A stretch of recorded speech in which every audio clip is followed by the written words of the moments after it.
Hey everybody, welcome to a Friday Mike Talk. Glad you guys are with me.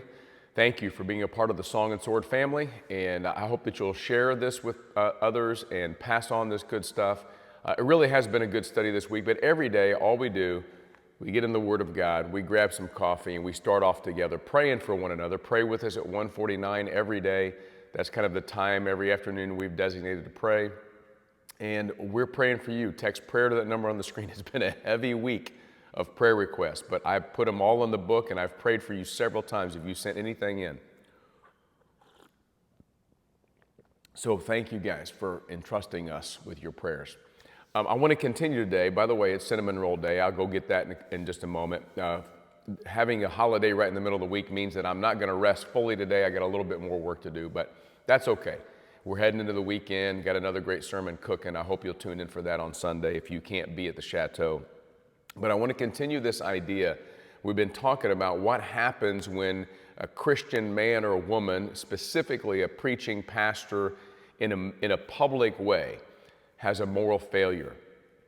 And what do you do with that? How do we as followers, how do you as a follower of Jesus Christ biblically approach the sin of a leader, a Christian leader? And we've talked about everything from, not judging each other too harshly, more harshly than you would judge yourself. We've talked about praying for your leaders and leaders called to this and how leaders are sinners.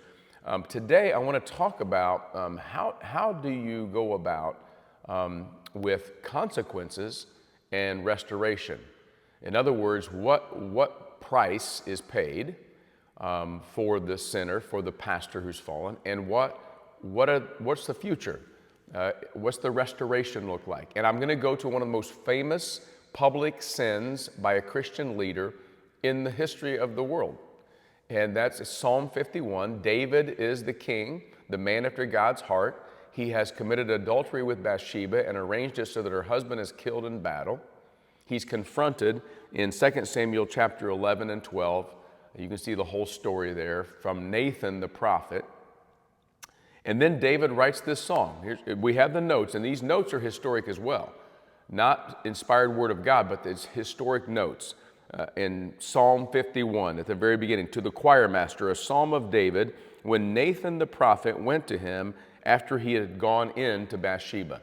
So Nathan the prophet confronts David because of his adultery with Bathsheba. And here's what David writes. Here's a song that becomes a part of the songbook of the people of Israel. Have mercy on me, O God, according to your steadfast love, according to your abundant mercy.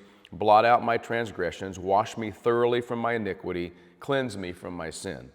For I know my transgressions, and my sin is ever before me. Against you and you only have I sinned, and done what is evil in your sight, so that you may be justified in your words and blameless in your judgment. Behold, I was brought forth in iniquity, and in sin did my mother conceive me. Behold, you delight in truth in the inward being, and you teach me wisdom in the secret heart. Purge me with hyssop, and I shall be clean. Wash me, and I shall be whiter than snow. Let me hear Let me hear joy and gladness. Let the bones you have crushed rejoice. Hide your face from my sins and blot out all my iniquities. Create in me a clean heart, O God. Renew a right spirit within me. Cast me not away from your presence, and take not your Holy Spirit from me.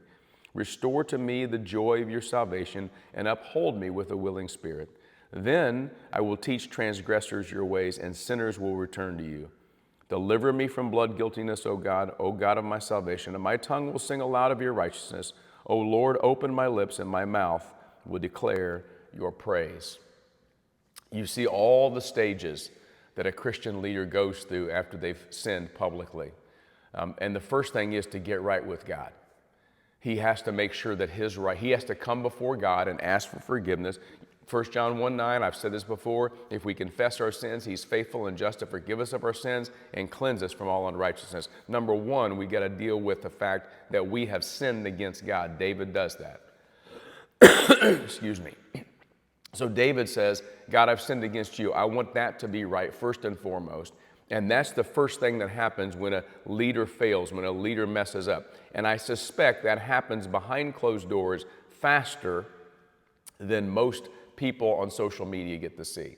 We have to be careful as Christians that we don't judge another man's heart. We don't know their standing with God. And here's the truth of the Word of God, and this is true for all of us. If you confess your sins, through Jesus Christ, His blood, He will forgive you of your sins. So you got to get right with God. And then number two, you've got to ask for God to forgive you. So that's verse 7 and 8, wash me and I'll be whiter than snow. And then it says, look in verse 8, let the bones that you have broken rejoice.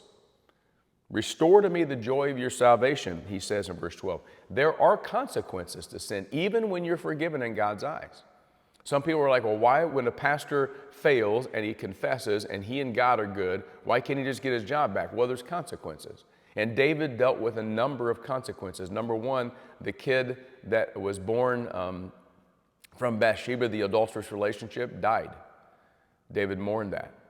David, because of his sin, I believe, and the example he set to his sons and daughters, had a family that was a mess to the point where one of his sons tried to overthrow him and kill him and take his throne. Another son raped a daughter. In other words, David's sin, there were ramifications and there were consequences. He dealt with the pain of that sin. It's not like he got away with it. And in the same way, when a leader falls, there are consequences. Could be you are out of the pulpit, you lose your church, you lose your job. There are all kinds of disciplinary actions that have been taken for pastors who have fallen morally in a major way. But then, there's also restoration. If you are called by God to leadership, I believe the Bible has a pattern that says you can be restored to that calling. Now again, that's every person has to go through that. Every church has to go through that. There are two things that I think affect this reality of being restored. Number one, what is your calling? And number two, what will people hire around you? Will a church hire you back? Will they trust that you've changed? Will they trust that you've repented? David was a man after God's heart. He was the king. He was called to be the king, you see. And so he was on the throne 7 days after he was confronted by Nathan and his son died. And people will say, well, he didn't repent enough. He didn't pay the price enough. Again, he repented. He paid a big price. His son died. But still he was called to be the king. He was still called to be the prototype of Jesus in the Old Testament.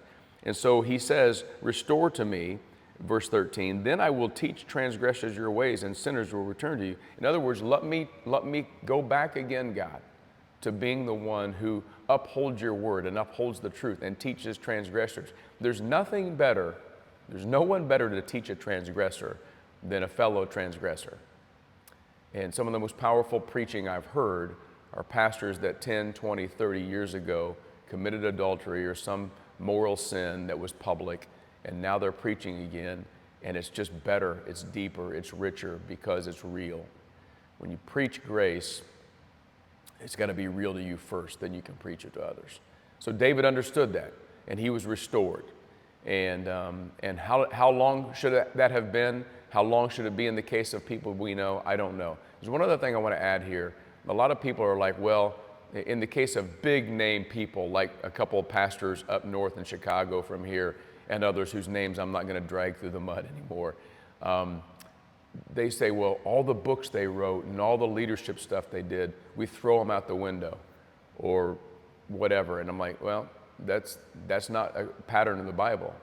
If we threw out all the stuff that David did before he committed adultery with Bathsheba, we wouldn't have many of the Psalms that we consider near and dear to our heart. Doesn't mean that God can't use people, even in the midst of sin, to do great things for his name. He does that all the time. And again, a lot to chew on. That's deep stuff. Ponder this stuff and pass this along to people who are asking and calling out, saying Christians are hypocrites and pastors are hypocrites.